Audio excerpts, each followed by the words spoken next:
តាមពិតទៅនៅស្រុកណាក៏ដូចប្រទេសណាដែរយើងត្រូវមានការអភិវឌ្ឍហើយកាលណាយើងអភិវឌ្ឍយើងត្រូវការក្រុមហ៊ុនវិនិយោគពីព្រោះនៅប្រទេស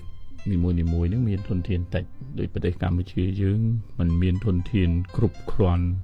សម្រាប់ឲ្យមានការអភិវឌ្ឍហើយឲ្យមានវិនិយោគធំដុំទេនឹងរឿងទី1ណារឿងទី2បើទោះបីជាមានការវិនិយោគនៅក្នុងស្រុកក៏ដោយប៉ុន្តែ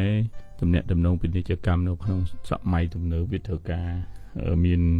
ខ្សែចង្វាក់ទំនាក់ទំនងគ្នាទីហោដូចជាប្រព័ន្ធធនាគារដូចជាប្រព័ន្ធហិរញ្ញវត្ថុប្រព័ន្ធវិនិយោគអីជាដើមអញ្ចឹងយើងត្រូវការក្រុមហ៊ុនប៉ុន្តែក្នុងប្រទេសមួយដែល